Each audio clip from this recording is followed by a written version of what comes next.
Hello and welcome back to It's Spectrum. Today we have a great guest, Janella, also known as Diversity in Neurodiversity. Welcome to the show. Thank you. I'm so excited to be here. This is like a really cool setup. And this is like the first time I've been on a podcast that has like an actual studio. Yeah. This is pretty cool. Welcome to the show. I wanted to ask, so I ask everyone this off the start. What is your particular like journey with autism?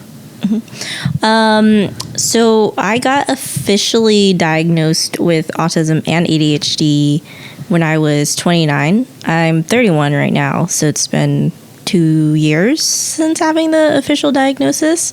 But before that, I had been researching autism on and off for about couple years before I went into looking for an official diagnosis. But I started actually like self-diagnosed myself when I was 29, like after about like 3 or 4 months of intensive like research, specifically looking into autism in women. But as far as like my actual, I guess more like before my diagnosis of autism, I had a lot of issues growing up, especially once I was a teenager, and I feel like I have a really peculiar background compared to a lot of people because even though like I had a lot of autistic traits that were obvious as a child, they were usually ignored or kind of just like not really looked into because of the environment I was in with school and my own family. But it wasn't until I got into high school where I was like, it was a drastic shift in like trying to navigate being new to like the public school system, because I had been in a private Christian school for my whole life, or like my education before that. But yeah, I think I started to have a lot more issues. But the point in my life that I got like really like looking into autism more was when I had like a lot more relationship issues with my family and like communication issues with friends and family. And after like kind of insightfully being like, okay, well, maybe it's because I'm Asian, maybe it's because I'm a woman, let me try to fix this and that. I still had problems with people in my life. Right. So then I tried to figure out like if something else was there. And I my family has actually like undiagnosed and diagnosed like mental disorders and illnesses. Right. But looking into autism specifically, I never thought would actually be applicable to me until I did that more intensive like research before I self-diagnosed myself and then got an official diagnosis. Yeah, I've noticed that seems to be a commonality with not only like specifically with women in autism, but kind of like our generation in general. There's a lot of late diagnosed. I think a lot of it comes from what is currently known about autism, but also like what has been changed from what we did know. Like, for some reason, I'm reminded of this. When I was prepping for this show, I was reaching out to a lot of different guests, mostly my own mutuals from TikTok. We're mutuals on TikTok. Mm-hmm. And people that knew that I was working on this, a couple people had been asking, like, why most of the guests that I have been acquiring have been women and female presenting people. Why that seemed to be like the primary demographic that I was hearing back from. And I think it is connected to this concept of like right now that's like who's talking about it, because that's who's, I feel like a lot of men who have been diagnosed were diagnosed primarily like when they were younger. I've met people with late diagnosis. I don't want to like dismiss the concept that men can't be late diagnosed, but creators that I've seen, a lot of them had been dealing with it a while, you know, and one of the biggest things is like, with the exception of like a few very popular creators, men kind of just don't have this conversation, and I think that's part of why. I think it's like they found out about it when they were kids, so they couldn't to a degree have that conversation because they were kids. That conversation was being had for them. So now that they're adults, they don't want to have that conversation, especially when they're diagnosed at a time where there's a very specific distinction in how you're perceived with autism. And I think that negative perception and that correlation is still like ingrained in people that were diagnosed earlier on versus people who were diagnosed later in life within the last 5 years. Like, it's a current conversation with a current, like, up-to-date knowledge and community. And I think that's part of why it's a primarily, like, I don't want to say female conversation, but like I said before, like, a lot of people having the conversation now are women and female presenting people. Yeah, I think it's also because we know autism has been more of a presentation of like white cis male, that the more research that's being shown and presented is like how women are obviously able to have autism. But I think it's also because of that kind of like, I kind of also do call it as a shift, but also kind of a trend where because more women are speaking out, that's why we're getting a lot more focus when it comes to autism specifically. But even the focus of autistic women, it's still like focused on white autistic women or white cis autistic women. And that's something, if you've seen a lot of my content, that's like stuff I really talk about. And when it comes to really trying to uphold the name in my account of like diversity and neurodiversity, because I really just like don't like seeing so much of the lack of representation of people of color within the actual like autism space, and especially like online and social media. And though I'm like friends and mutuals with a lot of like bigger name, or like bigger account names of like white autistic women who are also great people, it's still like a completely different shift in the amount of attention and also like the like audience receiving information compared to like when like a woman of color tries to present the same information like factually. But yeah, I think it's there are definitely like some late diagnosed men who are seeing more on like accounts come up.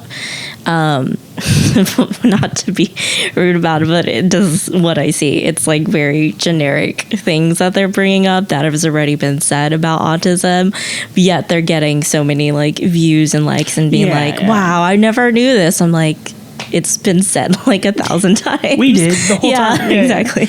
That's definitely a common thing. Like, I feel like in most communities where it's like, it's what people of color have been talking about the whole time. Yeah.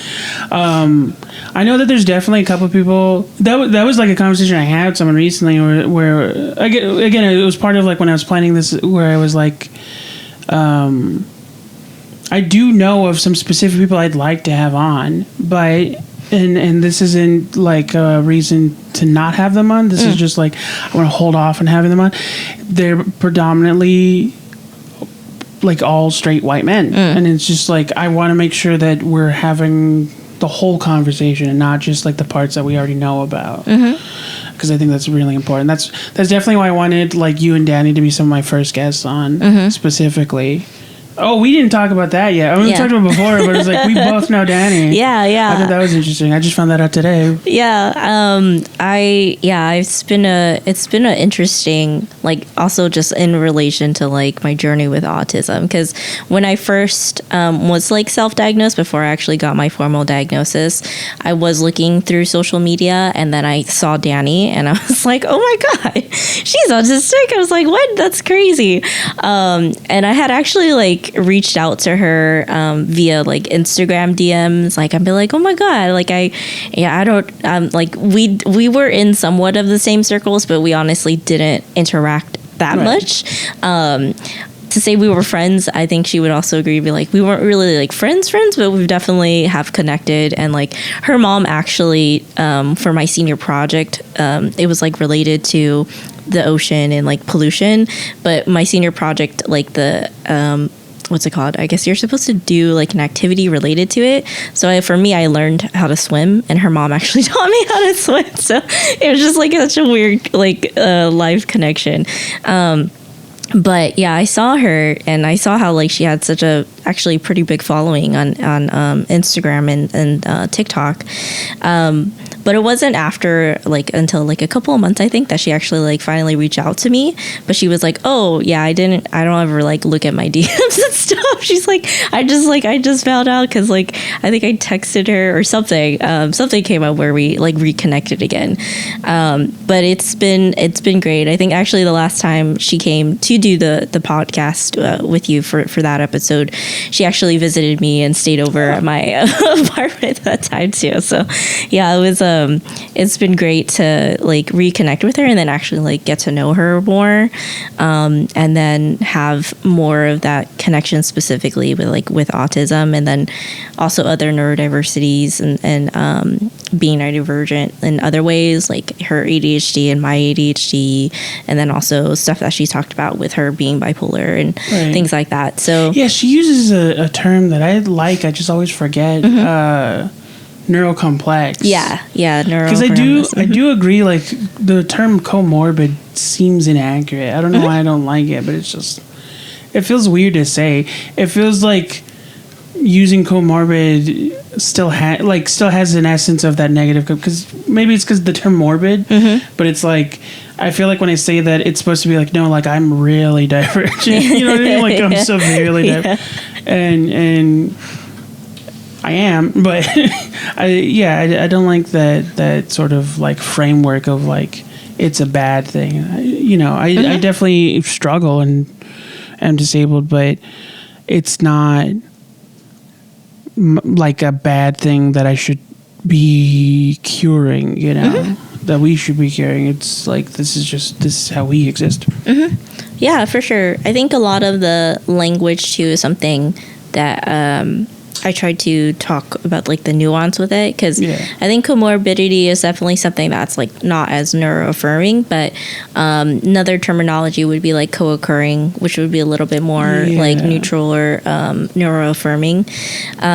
But a lot of the language, like even though a lot of people don't like the deficit language, what I've been seeing with like the trend of how people talk about that online, and when it comes to autism, it's then becomes more like focus on like Aspie supremacy. So if we don't really acknowledge like how having autism and the specific traits are relevant to having a disability and therefore like having deficits, I think it could tip over the line where it's like you've definitely seen online where there's just a lot more like Aspie supremacy kind of rhetoric, and that's something like I definitely am familiar with that, but I've now realizing I've never really talked about that on this platform. Okay. So if would you be comfortable explaining to the audience what Aspie supremacy is? Yeah. So hold on. Because I flubbed the word.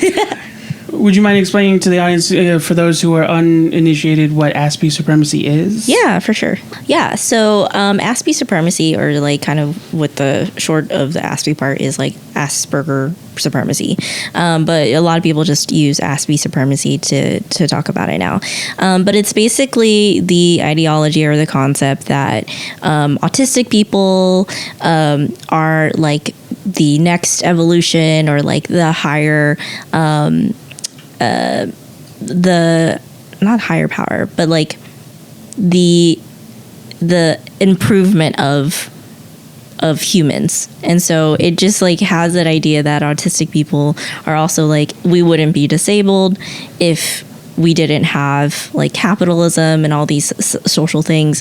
So ultimately it's trying to set us up as like better than allistic people or neurotypical people. But that rhetoric is completely contradictory in relation to like disability and like also neurodiversity movement, where you're just trying to neutralize and you're trying to take away the stigma of autism as well as other stigmatized neurodiverse or mental disorders, but not do it at the cost of like saying somebody's less than, or like neurotypicals are like not as good, or like we're better than neurotypicals are autistic or holistic people because of like we think differently. It was like, yeah, but it's not necessarily always a good thing. Like not even autistic and non-autistic thing. Like also, I feel like it's used as a sort of shielding, like separation tool to create the distinction between high and low support need. Yeah. Like it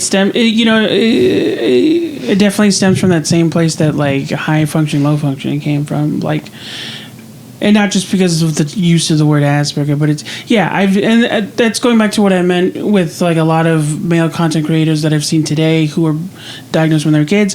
A lot of them try to use that separation, and I feel like it's a defense mechanism because they don't want to admit that they might be disabled. You know, they want to. There's a guy who I don't want to give names because I like this person's content, and I don't think they're doing anything inherently with negative intent, but they recently came out as being autistic, and immediately in their video, nobody's attacking them. This is their confirmation video for their fans so that they can acknowledge it.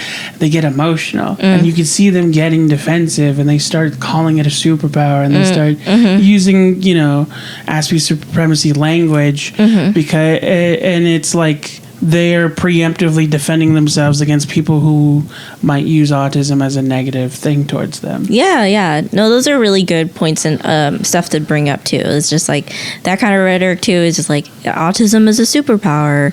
Autism is like just makes you different, not less. And like the language where it's supposed to ultimately be like uplifting, but it's also making a division between like who's actually good or who isn't. Kind of like what you said with like low support needs versus high support needs autistics, and that's one of the bigger things that I think has created a lot more division within the actual autistic community is the amount of low support needs autistic people who have like kind of more of the ability to communicate and who are verbally more sufficient than potentially some other autistic people, but how that rhetoric really actually makes high support needs or even medium support needs autistic seem like they're not the autistic people or they're not like the right autistic people. Right. Yeah, and I think there's a lot that it gets clouded in that conversation, and it's part of like one of the things that drives like me wanting to do this show is specifically to make those clarifications because I feel like a lot of us that do this kind of content are knowledgeable, and it's more just like about getting to people who don't already know. Like one thing I've talked about a couple times already is how people understand the spectrum itself is widely like misunderstood. Like a lot of people still see it as, and to be fair, this is how it was represented and initiated to people, but like 40, 60 years ago, you know, it's different now. It didn't change. We understand it more, but like people still put it on a grading scale of like less to more autistic. And while that is a concept that is relevant to the conversation of autism, I'm referring, of course, to the levels, the new level system, or not new, but like the more recent level system that's been introduced. That is a separate concept from the spectrum itself. I like using the idea of baseball statistics as a sort of metaphor for it. Like, this is probably the third time that I've said it on the show, but it's my favorite metaphor. If someone else has a different one, I'm definitely open to finding new ones. But like, if you play baseball, then you have baseball stats. Every baseball player has baseball stats, and they're all in the same categories, but they rank differently in each category. That's the same way with how I perceive the spectrum to work with autistic people. Is like we're all rated in the same categories because those are the sections affected by the fact that we're autistic. We just have different rankings in different areas, and that's why, you know, there's difference in the spectrum, but the spectrum itself is just a tool to gauge where we struggle and where we don't. No, that's actually a really good analogy. I think it's also too where it's like the other end of the generalization of what the spectrum is has also kind of been used as a kind of dangerous way of people saying like, yeah, I'm autistic, but I don't follow the criteria or like fall into any of the diagnostic criteria, but it's a spectrum. So yes, actually like, that's an interesting thing. Because we've talked about like, how do we define what constitutes self-diagnosis?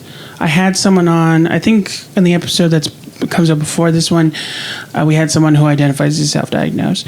And I do think that that's an important part of understanding like what we mean when we say self-diagnosed, what the community means when it's a self-diagnosed versus what people think it is. Because I don't want to say that those people don't exist. They do, but there's such a small portion of what's actually happening that they shouldn't represent the concept as a whole, which is like people who hear about autism and are seeing the sort of positive realignment that comes from this like shielding language that we just talked about. And so they feel comfortable wanting to, you know, there's people that just want to be part of a group. Yeah. Which can be understandable, but it's like so that they try to lean as close as they can get to it without actually having to prove themselves so that, you know, they can feel part of it. And, you know, I do feel bad for those people, but it's also like that's why conversations like this are important. It's because that's why recognizing it as a disability is important, because it's like, no, this isn't just a superpower. It's like, I don't even want to phrase it as like it's a superpower. It's like, no, there are definitely processes and synapses that we don't expect that come from thinking as an autistic person, but that doesn't make it like better. That just makes it different. Like an example I used recently is I specifically struggle with problem solving. When I like processing a problem and coming to the conclusion efficiently, I can do it. I'm capable of doing it. But it takes me longer because a lot of times my brain's working at the problem and then working backwards versus other people who just like know the solution or can figure out. Like recently, the washing machine at my house flooded. And I know if my dad was handling it, his first thought would have been turn off the gas, turn off the water. But I didn't know that was the thing. So if I were like 16, I probably would have panicked. I would have called them. I would have had a panic attack, and I probably would have had a meltdown. In this situation, like I didn't do that, but because I was still acting with an anxious mindset, I was backtracking. I started with trying to shovel the water out of the flooded area, and then work backwards. From there, I turned off the machine itself. From there, I unplugged the machine, and in unplugging the machine, I remembered that there's a gas line and a water line, and then I came to that conclusion of turning it off. And so that's, for me, a good example of, like, there's a lot of circumstances in which non-autistic people could have had a similar experience, but for me, that specifically was me working backwards because I didn't have the necessary context to just apply that information. I had to find that information through working the problem because that's how I process problem solving. Would you say for like your autism, like, do you know like what areas within the criteria that you have like more of the deficit or like you have more of the challenges? It's been a long time since I actually looked at it, and honestly, I'm currently like trying to see a therapist to kind of reassess where I'm at. I know that one of the earlier things was communication. I could talk, but I was late to speaking. And I struggled with like meeting new people and being communicative. My bigger struggles as a kid were specifically like behavioral and social, but I did also have struggles earlier on developmentally, like again with problem solving. So I think those are the three primary areas that I was affected. Okay. It was like social cues, communication, and ability to problem solve. Okay. Yeah, I asked that because like I think a lot of like with your own personal example and then also just like kind of tying it back to the spectrum, like and it's all like really circumstantial, and when you see like somebody who's autistic, like their disability or like how their autism gets affected within those different scenarios. So like for me specifically, like my deficits are really heavily like in my rigidity, my need for routine, my black and white thinking, and then my social and communication skills. So, I mean, that's basically all of the traits, but like heavily, like it was, I guess, more heavily, like those are the areas that really do affect me, and like how, like they all kind of overlap. But if you just look at me from, I guess, just a very, neutral perspective, it wouldn't seem like I have those issues. I've actually like really good at problem solving, and I have like other ways where like my autism and my neurodivergence wouldn't affect me, but I'm sure but in other cases where you might have similar experience that I like heavily affected is like meeting new people, like as a child, even just meeting like family members. If my parents ever made me like meet anybody who was new, I would immediately start crying, and like I would be in a verbal shutdown. I'm like not talking to anybody, versus now as an adult, like I don't have I still have issues with meeting people, but I've learned like to cope better. Right. But like those are the things that I like had issues with, also with like rigidity or like what I had expected with routines. That's kind of one of the areas where I didn't understand so much why I had those problems, but it really affected me. But like when I would go to, I had an expectation of what would happen when I went to a certain location, and if it didn't go as planned, then I would have meltdowns, or like I would also try to elope in some instances. And it literally, like everybody's like, why are you doing this? Like it's so strange.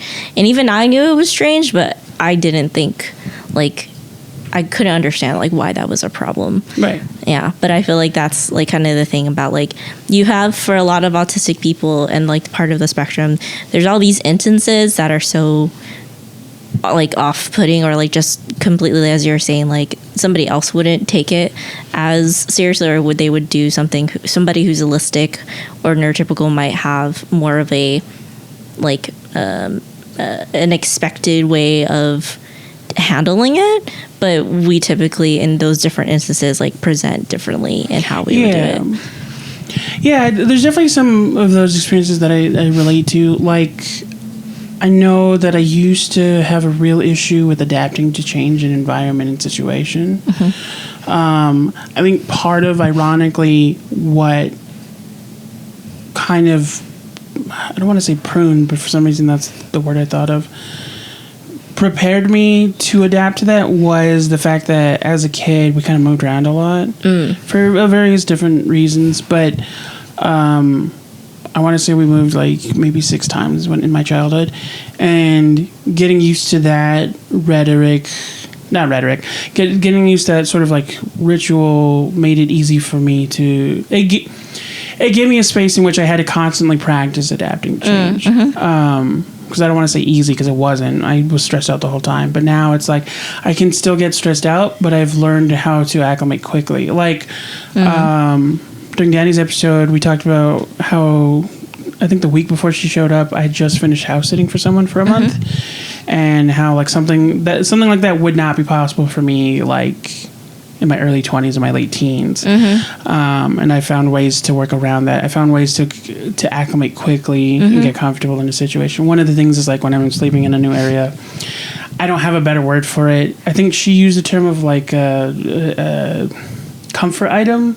I call it a security blanket. But I have like a blanket that just like smells like where I'm from. And so it helps me acclimate to the new space. But there's other instances. So I don't want to go all over the place because there's a specific thing I wanted to reference. Something that I recognize, you know, I am someone with autism, but I'm not like a professor or a doctor or a specialist in this field of psychology or development. But how I interpret autism at its core is like it's a processing disorder. Like how I understand what it is like it affects the parts of the brain that collect and recognize important information. The the joke I used to make is like with neurotypical people, how they learn is monkey see, monkey do. With autistic people, it's like monkey see, monkey wonders why everyone does. Yeah, that's a good one. And it's a thing of like, I think the best way that I can explain what I'm talking about when I say it's a processing disorder is like sensory overloads. With non-autistic people, without trying, their brain learns to know what is and is not important for information to absorb.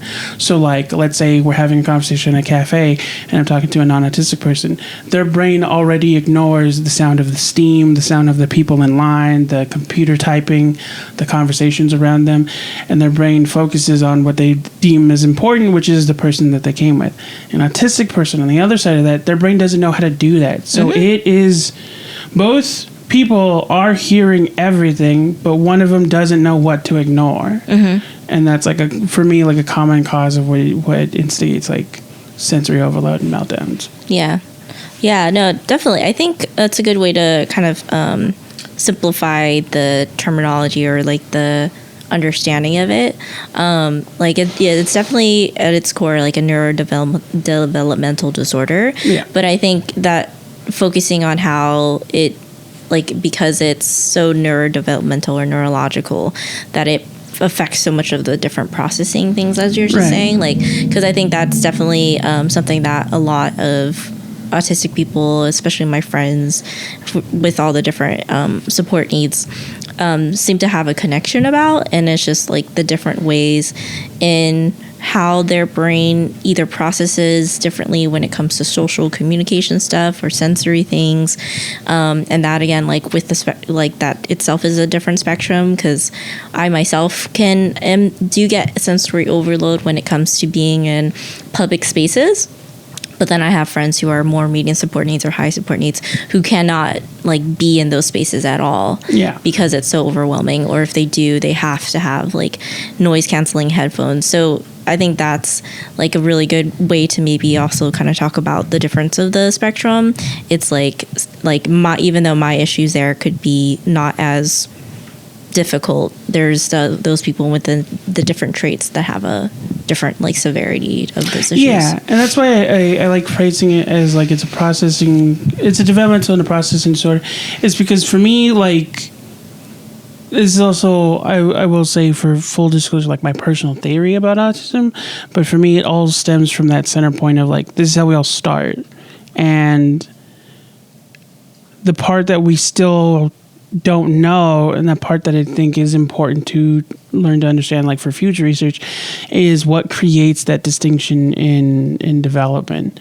Because I feel like we all start at a similar area where we're like babies in general, but specifically like babies with autism, like we don't know yet what isn't important information, and then for whatever reason that's still not yet understood, some of us create that synopsis and some of us don't. Like I said, statistically. And I think this is one of the contributing factors to like why women are usually later diagnosed. They don't the trope of like not being able to speak at a younger age is like more common in men. And I had that trait. I didn't start speaking until I was 4, but I figured it out. I don't, like, people ask me like what it feels like. I remember hearing people talk. And I can remember, like, as a toddler, like 3 to 5, knowing that people were communicating, but I don't know when it, like, switched for me and I can, like, interacted with that, you know?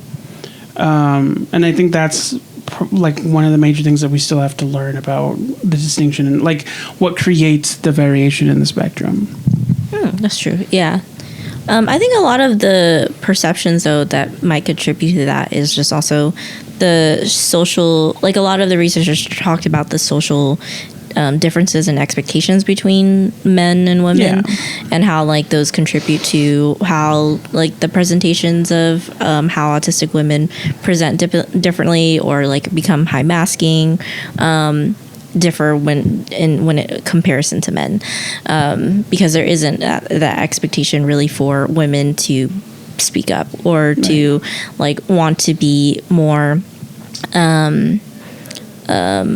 like you don't want them to really, I lost my thought there, but yeah, there's those social differences that have definitely contributed, and that's why I think for myself specifically, along with like considering like your own cultural and socioeconomic like background, how those autistic traits are present, but how they won't be recognized in each individual, especially like for people of color, and like the different like cultural beliefs within each culture, when it comes to just like mental health, or like how like a girl or a boy is supposed to be acting in a certain way.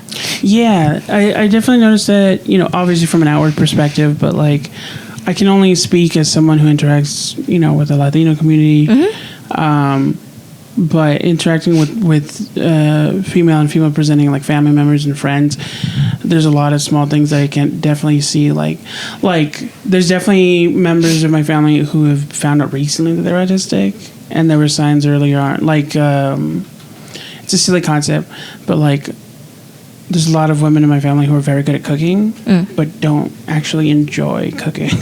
Like they're very good at it, and they know that when it's, you know, traditionally like when families are around, they're expected to cook for the family, so they can when they need to, but literally like if the family meets 4 times a year, those are the only times they actually use those skills. The rest of the time it's like peanut butter sandwiches and crackers. Like like they don't actually enjoy cooking, they don't even want to think about food, but they know how because of, you know, the expectation. And I think that's like one of those examples of like what you're talking about how it can be sort of not just dismissed, but like ingrained into how they exist. Yeah, definitely. I feel like we're talking really fast, right? Oh, we are talking really fast. I feel like it's a California thing. It's always with guests from like this area specifically that talk like oh, really? Quickly, yeah. Oh, okay. It was actually a thing I did as a kid because there was kids that I knew that weren't from Southern California, and so I would like time our conversations and like. That's true, actually, because I know when I was in classes, and then there were different like my college classes, there was students who were from, you know, different parts of the U.S. and they were like, yeah, Californians talk a specific way and different speed, like, so I kind of get that actually. I think it's also like we're both like ADHD. Yeah. Like, I don't know about you, but when I don't read as much anymore, but I listen to audiobooks, but I listen to them at 3 times the speed. Oh, it's I don't listen to audiobooks. It's the only way I can actually, absorb that's them, like that's the difference in my ADHD, where like it makes me fall asleep. So I have to like read it. But with if I listen to it, I can't process it the same way. But yeah, I think also that's like why our honestly, that's why I like talking to like ADHD people in general, because of the conversations can go in so many different ways. But like for all of us, we see connections to it, and so it makes it more fun for me, I think. We're like, yeah, how do we get to this topic? I don't know. We were just talking about birds 5 seconds ago or something. So yeah, I'm wondering. This is also another like personal conspiracy theory of mine, but I'm wondering if that is the distinction, because I do notice like the co-occurrence of autism and ADHD seems to be more common with lower support need, like late diagnosed autistic people. I haven't actually looked into that statistic, but in general, the when it comes to like the co-occurrence of it, it's there's more autistic people that can have ADHD, but not the other way around. So like ADHD people having autism. Yeah. So, but yeah, I actually haven't seen. I could see the validity of that, like more low support needs probably.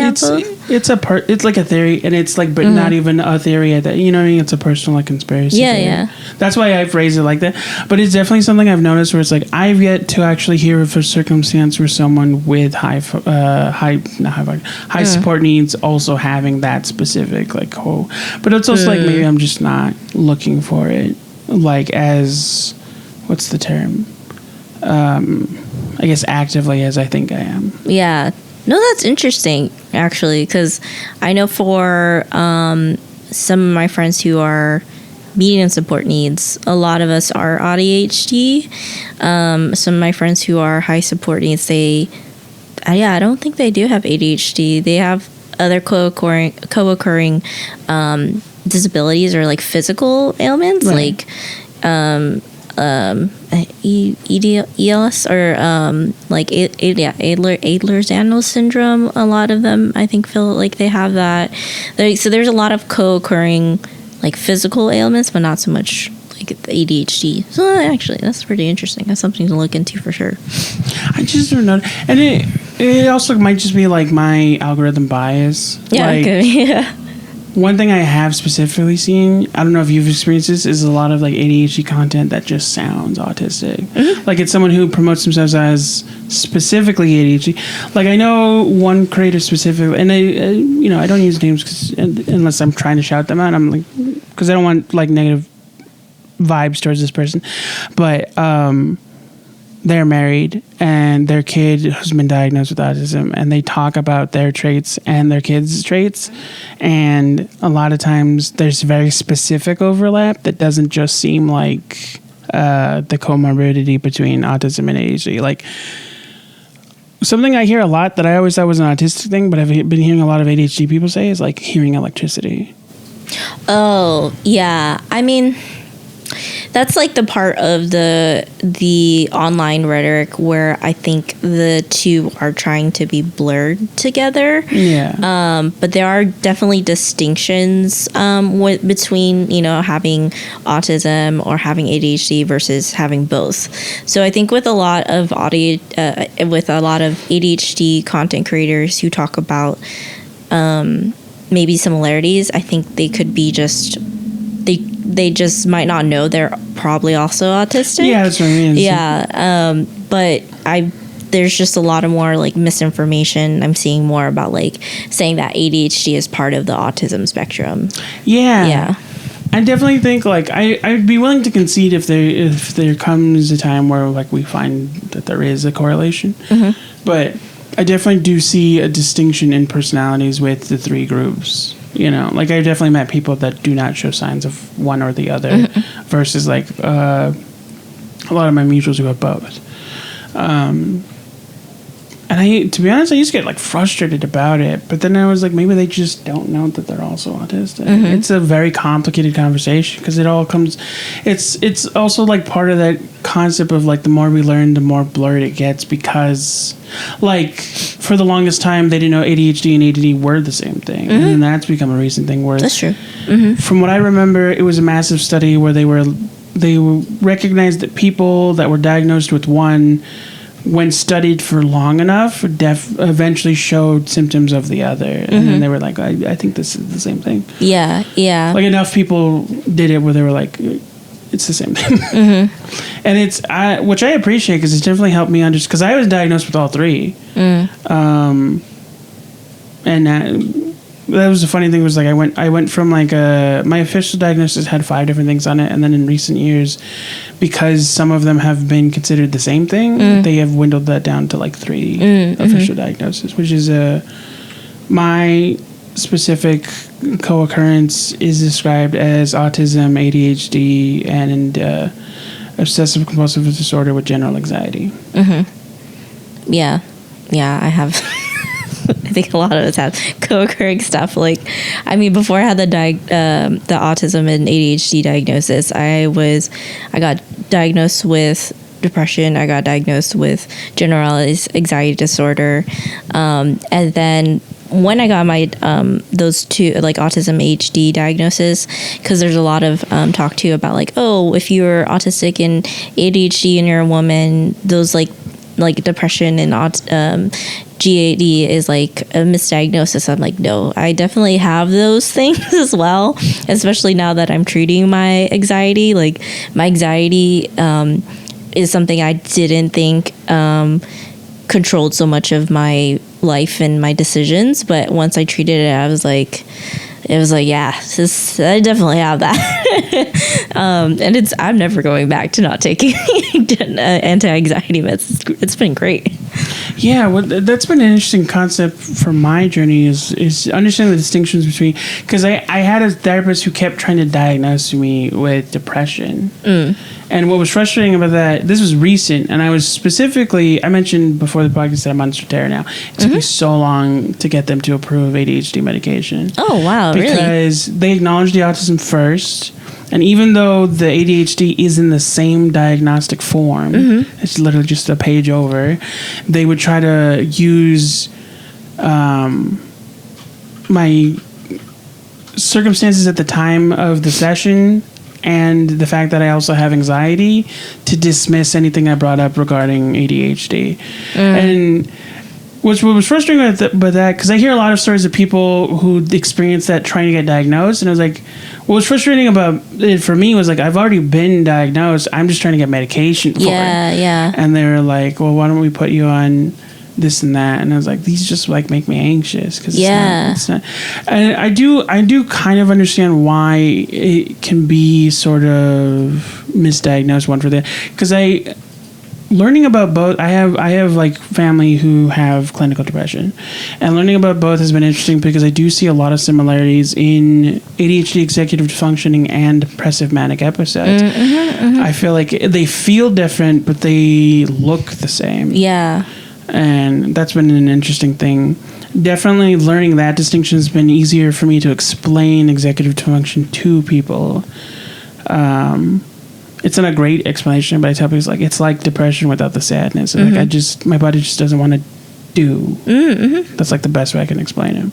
Yeah, no, that's a really good point too. From like your own personal experience, I think it definitely goes kind of like the treatment of it is like kind of a back and forth thing, because that's so interesting that you say that you had issues getting medication, because that's the same experience my husband had. Like, he was actually diagnosed with ADHD at a young age. We had more issues trying to get him kind of like reevaluated for ADHD as an adult. I mean, there was like issues with like the pandemic and stuff happening and lockdown and making it like just excessively harder. But compared to me getting my ADHD diagnosis to him is like completely different. Like, it was so much harder for him, and then getting his medication to get ADHD meds was also very difficult, because they I mean, typically, like, because we have a shortage of ADHD medication already in the States at least, they try to use like anxiety antidepressants first to see if that will help treat the potential symptoms that kind of occur when you have untreated ADHD, and hopefully that will just like help.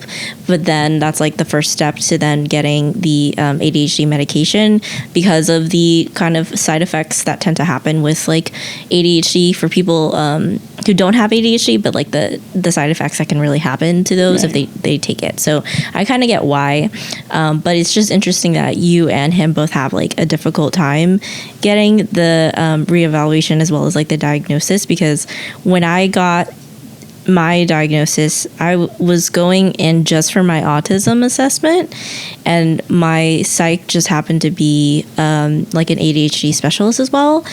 But she then diagnosed me with ADHD. Like, I wasn't expecting that at all.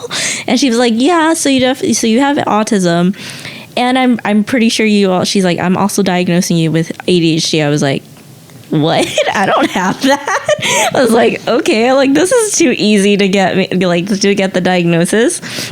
And like, I definitely have issues with the assessment.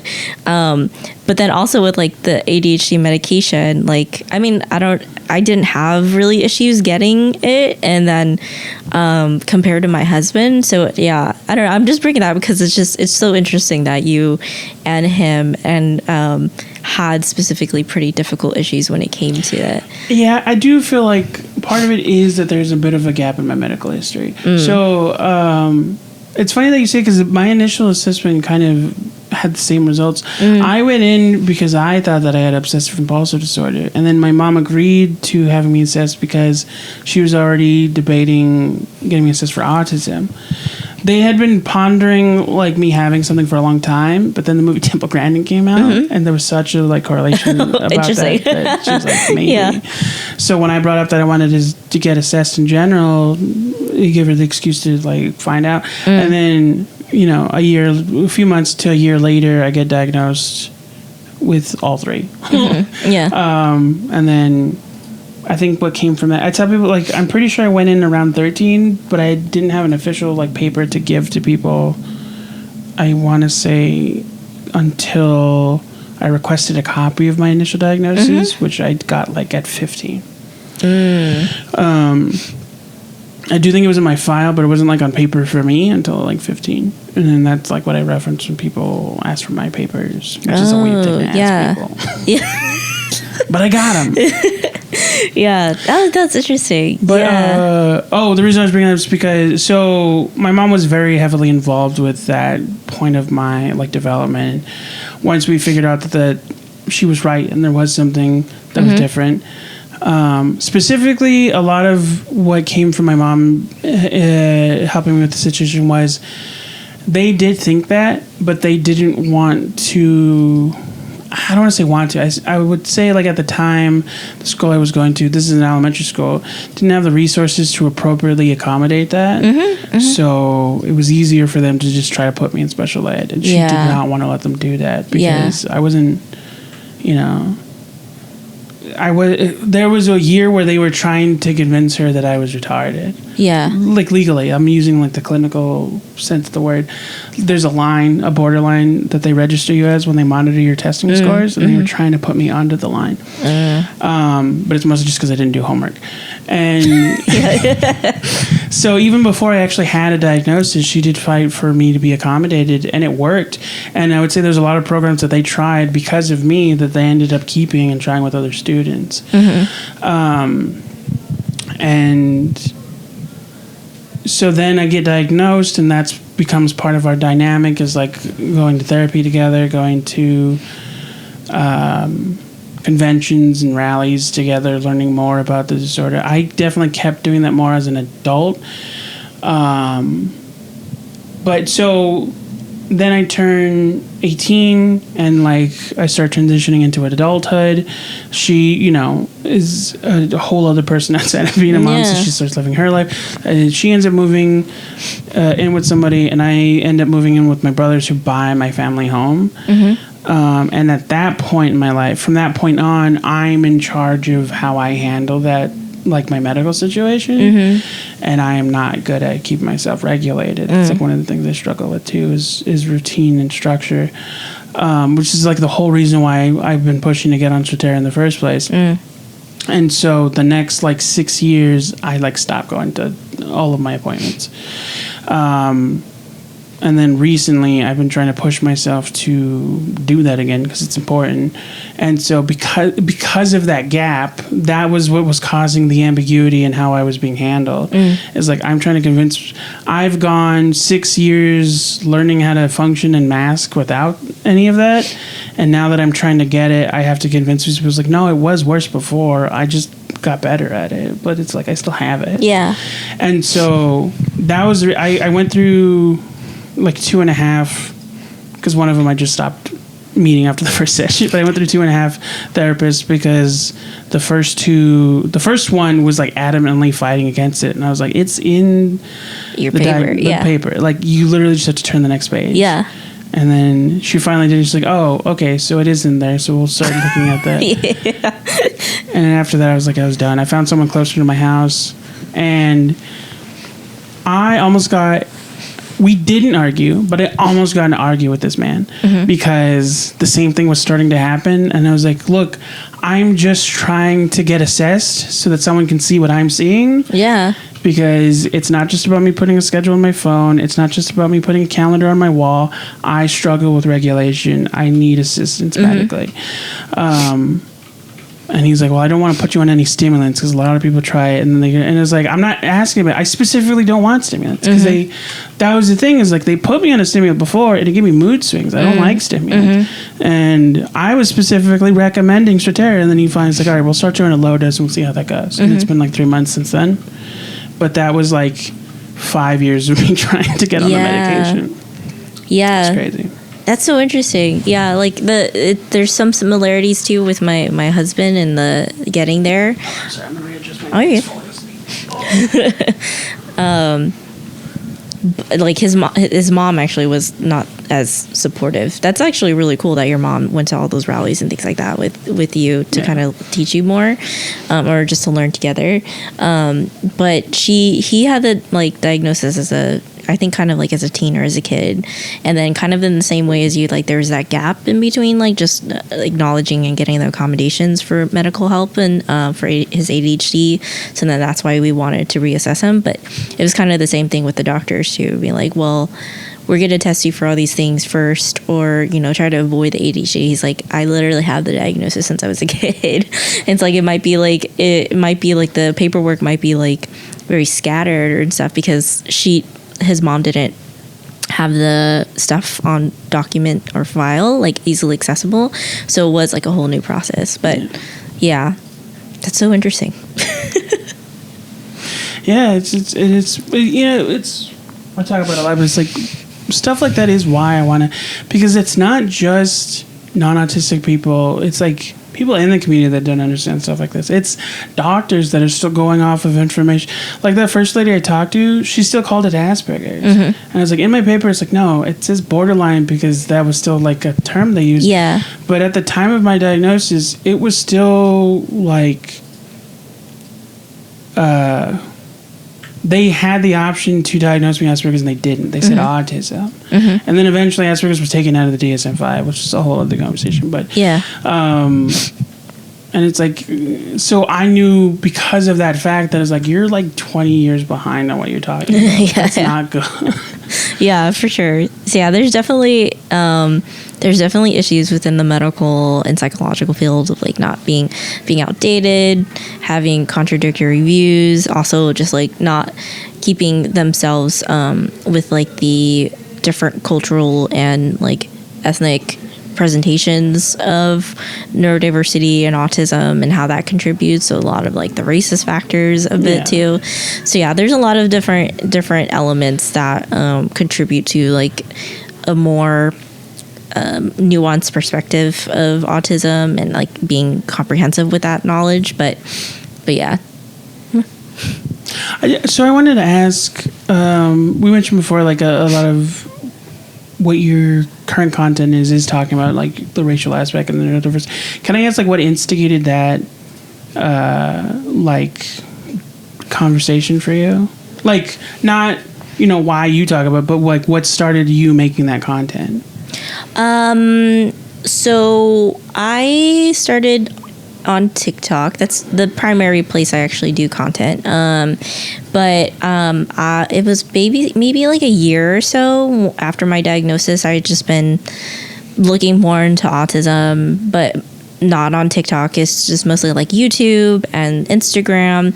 But I just saw it's just so white. And I just got so annoyed because like I was just tired of seeing a lack of representation. And then also with white women, there's just a lack of like more nuanced examples when it came to just like presentation of autism, and then just also like informing and educating people about autism.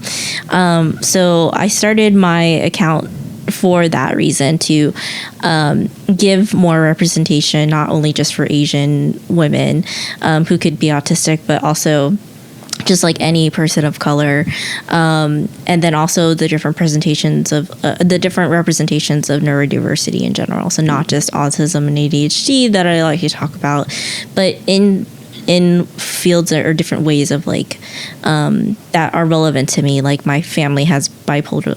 One of my family members have bipolar disorder, schizoaffective. There's definitely undiagnosed autism and OCD and other disorders in my family, but making space to like talk about and also give representation to all the different like support needs. And yeah, I just wanted more representation that I was not seeing in the space. Yeah, that's such a funny coincidence, because that's part of like how I noticed the more I made my own content, the more I started to find more people. Yeah. Because at the beginning, my original content was COVID content. I was just making stuff that I was bored and I was trying to think of stuff to do. Yeah. Like I did a lot of content about the movie Envy. I love the movie. I don't know if you've ever heard of it. No, I haven't. It's Ben Stiller and Jack Black play neighbors. One of them invents like a TV product and becomes a millionaire, but he stays in that neighborhood. Is that an older movie? It's like 2000. I want to say like late 2000s. Oh, okay. I gotta check that out. I like both those actors. Christopher Walken's in it. He plays a homeless man. And it's craziest depiction of this character. Like, it's such a funny. I won't get into it because I'll get lost in the sauce in that conversation. So my content wasn't autistic oriented initially, but it is part of my comedy. And so when I was trying to actively look for other autistic people, I was literally typing in like hashtags. Yeah. Hashtag autism and hashtag BIPOC separately. Exactly. Just to see who I would find. And it's hard because it's kind of weird to type in autistic and brown into the, you know, like I did the same exactly. Yeah. Like you had to specify your algorithm to bring that up instead of it like actually just automatically bringing up like different representations. Yeah. And that's why I'm like excited. You know, I feel like slowly communities are colliding. Like the more BIPOC and people of color, their communities get attention, and the more autism gets, the more like they're starting to coalesce. Like, I feel like not enough people talked about it, mostly because the movie wasn't received great, but there was a black autistic person in Power Rangers that was like outwardly like they never actually. So the writers say outright that he's autistic, and he says that he was tested in the movie. They never specifically say. He never uses the word autism in the movie, but they do acknowledge it, and like it is established outside the movie. And I do feel like there is a sort of transitional stage in media where people were afraid to say that their character was autistic, and that's slowly not becoming a thing. And there are some benefits to like the shows coming out. Like, I do think that part of that is because of shows like The Good Doctor and Atypical. I just wish that it wasn't those guys playing it the way they're playing it. Like, I don't think they're bad actors by any means. I enjoyed both of them like growing up, but it's such a disingenuous representation. And it's like, and there's definitely problems with both. Like, I follow, I'm trying to remember how to pronounce her username because I don't remember her last name. Rebecca. Oh, yeah, Ricky. They also go by Ricky. Was it Ribarabon? Ribarabon. I almost said Rabananon. I'm like, that's from Futurama. That's a fake robot holiday. But they've discussed these shows heavily, and I definitely like their interpretation of like what they've helped me identify why I didn't like these shows when they came out. It's like Good Doctor. It's mostly just like his straight depiction is very like. To me, to the point where it feels offensive. Like, he's very robotic. And I talked about it a little bit before. I talk about the show a lot, where it's like, I like that now there is an autistic person on the show. Because you can, when you compare how she talks to how he talks, like, you can see what he was observing when he observed autistic people for this role, but you can see what he missed in how she talks with him. Yeah. And then with Atypical... It's not his depiction isn't necessarily terrible. He's a good actor, but it's like how they handle his surrounding situation, what they're willing to let the character get away with because he's autistic, not only perpetuates a negative connotation with autism, but it further promotes like the dismissive ambiguity and like and just like general forgiveness that people give towards straight white men. Like a clip I see a lot, not just from her page, but also like people reposting it since then, of her talking about like the episode where he pulls somebody's hair because he's upset with them, and they were just like, they're more worried about how he feels than the fact that he just like assaulted some stranger. You know. Well, so I wanted to ask, like, what your opinion is, because you mentioned that you are you work at a college in the writing department. Yeah. Can you elaborate a little bit more? Yeah. So I'm a supervisor for the tutors of a writing center in one of the California universities. So I've been doing that for a couple of years now. But I've been working in education for over 10 plus years, mostly within like writing centers and primarily worked more in like community colleges. I also used to be a college English professor for about 2-3 years. I have my bachelor's degree and my master's degree in English. So like from talking about just like how you're saying, like going against stereotypes or going against certain thoughts, like illicit thoughts about autistic people not having like education or not being able to do these things.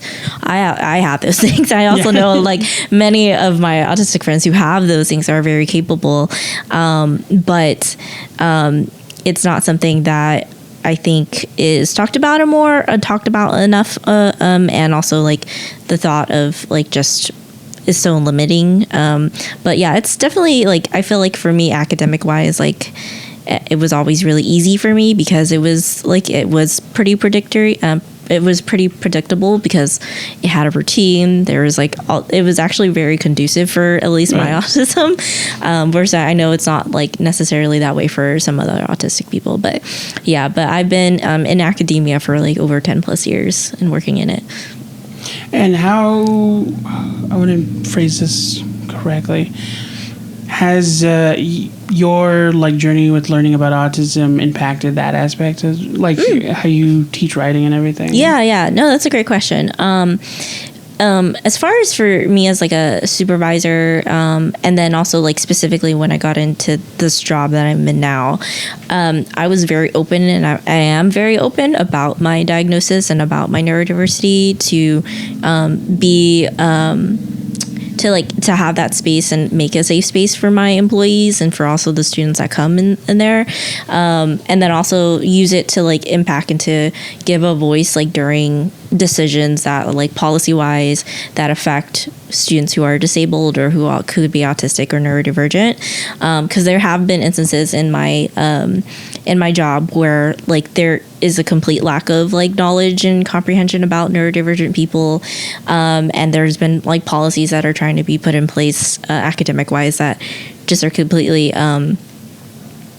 ignorant of like the reality of how it's going to affect disabled students or like autistic students. So that's definitely, it's been a huge focus in how I try to approach my employees, as well as like how I try to help in other ways and hopefully try to be more active in other ways, like within academia and in my job. And then would you say like what aspect do you think you're more passionate about, like the academia or the like? Let me rephrase. Do you write? I do. I'm actually going to try to start more of a like kind of a blog on Medium and stuff, talking more like writing. I used to write heavily when I was younger. It was more like fiction, but that's, I think, also something that's been affected is like the type of writing or the type of work I eventually want to put out in the world is like more nonfiction or more educational information rather than like a fantasy novel. But I think that's also something that's definitely been affected is like trying to have like writing more that has like really researched and accurate information. Yeah, I think that's really interesting. I've tried to get into writing before. There is something that's like, I always got between like a C and a B in English and writing skills, and I even took writing classes in college, and I feel like I definitely would like to pursue that creatively, but there's something about, I understand the basics of proper writing, but there's something about like after a while it becomes too much to focus on, and I just like when I would do papers, I would just need to know the bare minimum that the teacher's looking for, and I would fulfill that, and then I would just like wing the rest. Yeah. Maybe it's just like I have to find the right medium for myself, because I've tried a few different things. A lot of people don't know this about me, but I used to write poetry. Oh, that's awesome. Poetry's hard. Yeah, and specifically like I didn't even. Looking back on it, it feels like poetry when I read it, but it's what I didn't think that's what I was doing at the time. I was just like writing short stories that for some reason had a rhythm to them. It's because my poetry didn't rhyme, so I didn't call it poetry when I was making it. But looking back, I was like, no, like that's what this feels like. It's like a lot of like metaphorical interpretation of my emotional state at that time. Yeah. Poetry also doesn't have to rhyme. There's like different genres of poetry and stuff. So. And then I've also I've tried writing comics. I have a lot of but I also think that that's just I don't want to dismiss my potential creative process, but I do. In recent years, I've learned that a lot of people do the same thing, where when they listen to music, they see stories in their head, and so I used to write them down and try to turn them into comic books. I had this one concept that I think if I ever was a little more financially stable, I would want to pursue.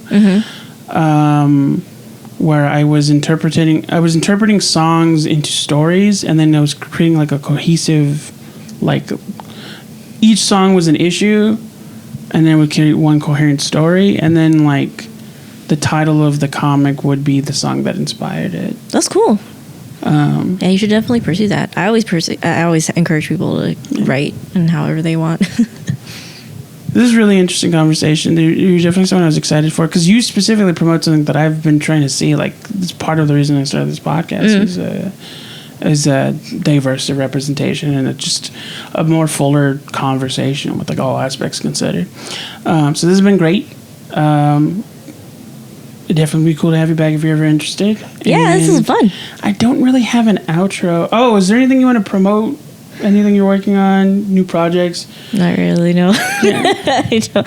But follow them. What's your ad again? In Instagram, pretty much everywhere is diversity and neurodiversity. So different kind of maybe things, but that's what it's called. Tree? We'll I do have a link tree. In the bio as well. I don't have an outro. The last couple times I just kept saying fuck Autism Speaks, but that doesn't seem accurate.